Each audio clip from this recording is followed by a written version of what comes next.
விஜய்க்கு பெரும் சிக்கல். டிடிவி தினகரன் எடுத்த ஃபோர்ஜரி ஆயுதம். புகாருடன் கவர்னர் மாளிகைக்கு ஓடிய டிடிவி தினகரன். தூய சக்தி தவேகாவின் சாயம் வெளுத்து போச்சு. வணக்கம் நண்பர்களே. சட்டமன்ற தேர்தலில் எந்த கட்சிக்கும் அறுதி பெரும்பான்மை கிடைக்காத நிலையில் விஜயின் தமிழக வெற்றிக் கழகம் அதிகப்படியான தொகுதிகளில் வெற்றி பெற்றது. என்றாலும் ஆட்சி அமைக்கக்கூடிய அளவுக்கு 118 தொகுதிகளில் வெற்றி பெறவில்லை. இதனால் பல சிறிய கட்சிகளிடத்தில் தங்களுக்கு ஆதரவளிக்குமாறு பேச்சுவார்த்தை நடத்தினார்கள். குறிப்பாக தமிழக வெற்றிக் கழக கூட்டணியில் உள்ள ஆதவ் அர்ஜுனா, நிர்மல்குமார் ஆகியோர் சிறிய கட்சி தலைவர்களை நேரில் சந்தித்து டீல் போட்டார்கள்.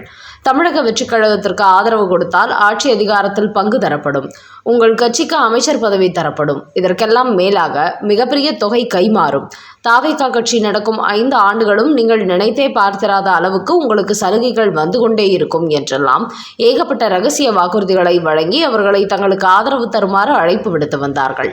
கடந்த 2-3 தினங்களாக தமிழக வெற்றிக் கழகத்தின் முக்கிய நிர்வாகிகள் இந்த வேலையை தான் செய்தார்கள்.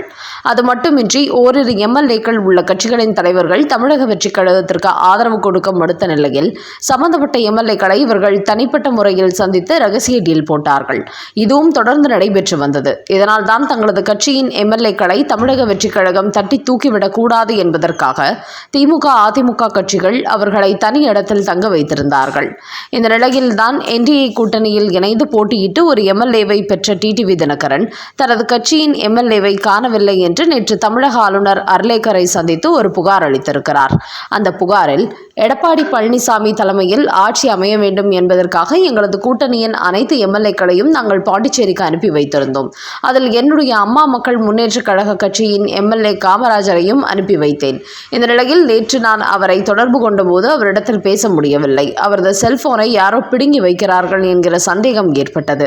அவரிடத்தில் தமிழக வெற்றிக் கழகத்தினர் குதிரை பேசம் பேசுவதாக எனக்கு தகவல் வந்துள்ளது. விஜய்க்கு ஆதரவு அளிக்கும்படி எங்களிடத்தில் தவேகாவினர் பேச்சுவார்த்தை நடத்தினார்கள். ஆனால் நான் என்டிஏ கூட்டணியில் இருப்பதால் கூட்டணியை மீறி மற்ற கட்சிகளுக்கு ஆதரவளிக்க மாட்டேன் என்று திட்டவட்டமாக கூறிவிட்டேன்.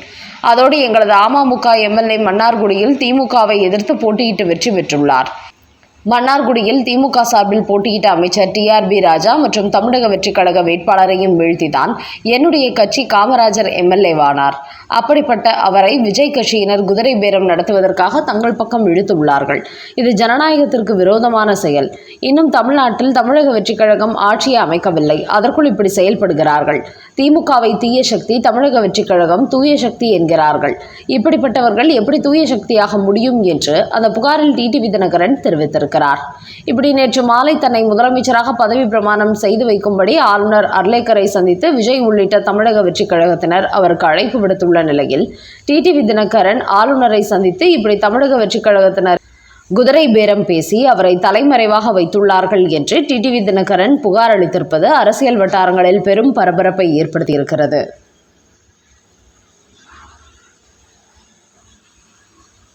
அடுத்த செய்தி. திருமாவளவன் துணை முதல்வரா? விசிகா போட்ட பதிவால் பரபரப்பு. திமுக கூட்டணியில் இருந்தபோதே காங்கிரஸ் கட்சியை போன்று திருமாவளவனும் ஆட்சி அதிகாரத்தில் பங்கு கேட்டார். அதற்கு மு.க. ஸ்டாலின் சம்மதிக்கவில்லை. அதோடு தங்கள் ஆட்சி அதிகாரத்தில் பங்கு தருவதாக விஜய் தரப்பு அழைப்பு விடுத்த போதும் அவர் அந்த கூட்டணியிலிருந்து இந்த கூட்டணிக்கு வரவில்லை. காரணம், விஜய் இந்த அளவுக்கு வெற்றி பெறுவார் என்று அவர்கள் எதிர்பார்க்கவில்லை. ஆனால் இப்போது விஜய் கூடுதல் தொகுதிகளில் வெற்றி பெற்றும் ஆட்சி அமைக்க மற்ற அக்கட்சி எம்எல்ஏக்கள் ஆதரவு தேவைப்படுவதால் இந்த சந்தர்ப்பத்தை பயன்படுத்தி திமுக கூட்டணியில் இருந்த அத்தனை கட்சிகளும் தமிழக வெற்றிக் கழகத்திற்கு வந்துவிட்டார்கள். இதன் மூலம் தற்போது திமுக முக்கிய கூட்டணி கட்சிகள் இல்லாத ஒரு கட்சியாக மாறி உள்ளது. வைகோ மட்டுமே அந்த கூட்டணியை ஒட்டி கொண்டுள்ளார்.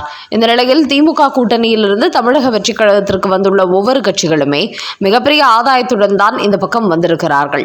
ஏற்கனவே பெரிய அளவில் குதிரை பேரம் பேசப்பட்டதாக கூறப்படும் நிலையில் தமிழக வெற்றிக் கழக கூட்டணிக்கு வந்துள்ள விசிகா மற்றும் 2 கம்யூனிஸ்ட் கட்சிகளுக்கும் ஆட்சி அதிகாரத்தில் பங்கு உண்டு, 2 அமைச்சர் பதிவுகள் உண்டு என்று கூறியுள்ளார்.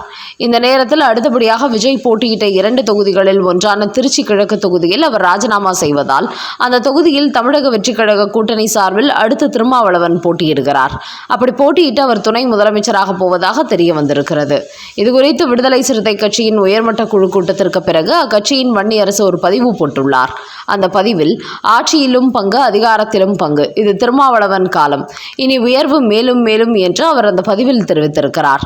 இப்படி வெளிப்படையாக அவர்கள் தெரிவித்த தெரிவித்திருப்பதன் மூலம் தமிழக வெற்றிக் கழகத்திடம் இது சம்பந்தமாக டீல் போட்டு விட்டார்கள் என்பது தெரிய வந்திருக்கிறது. அந்த அளவுக்கு தற்போது விஜய் ஆட்சி அமைப்பதற்கு ஒரு எம்எல்ஏ தொகுதியை கூட முக்கியத்துவம் வாய்ந்ததாக பார்க்கிறார்கள் என்பது தெரிய வந்துள்ளது. அடுத்த செய்தி, காங்கிரசுடன் உறவு முறிந்துவிட்டது. பார்லிமென்ட்டில் வேறு இடம் ஒதுக்கச் சொன்ன கனிமொழி. சபாநாயகர் ஓம் பிர்லாவுக்கு கடிதம். நீண்ட காலமாக திமுக கூட்டணியில் காங்கிரஸ் கட்சி இணைந்து தேர்தலை சந்தித்து வந்தார்கள்.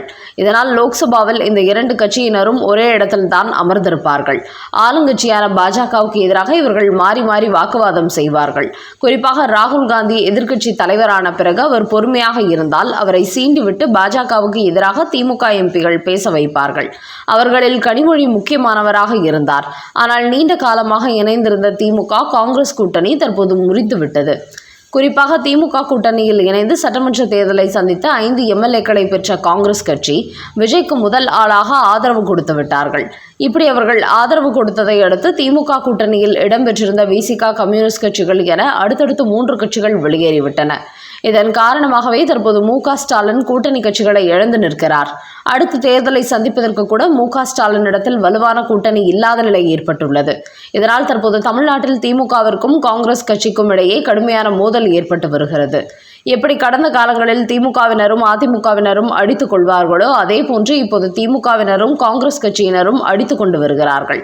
இந்த நிலையில்தான் நேற்று திமுக எம்பியான கனிமொழி மக்களவை சபாநாயகர் ஓம் பிர்லாவுக்கு ஒரு கடிதம் கொடுத்திருக்கிறார். அந்த கடிதத்தில் காங்கிரஸ் கட்சிக்கும் திமுகவுக்கும் இடையே இருந்த உறவு முறிந்துவிட்டது.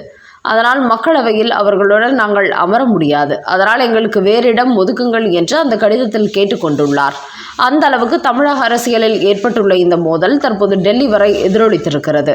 இதன் மூலம் டெல்லி அரசியல் காங்கிரஸ் திமுகவுடன் மோதல் வெடித்திருக்கிறது. மேலும் தற்போது நடந்து முடிந்துள்ள சட்டமன்ற தேர்தலில் இண்டி கூட்டணியில் இடம்பெற்றிருந்த திமுகவின் மு.க.ஸ்டாலின், கேரளாவின் பினராயி விஜயன், மேற்கு வங்காளத்தின் மம்தா பானர்ஜி என பலர் தோல்வியடைந்துள்ளார்கள்.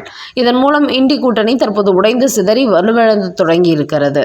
அதனால் அடுத்து வரப்போகிற 2029 மக்களவைத் தேர்தலில் பாஜகவை எதிர்ப்பதற்கு இண்டி கூட்டணியே இருக்காது என்பது தெரிய வந்துள்ளது.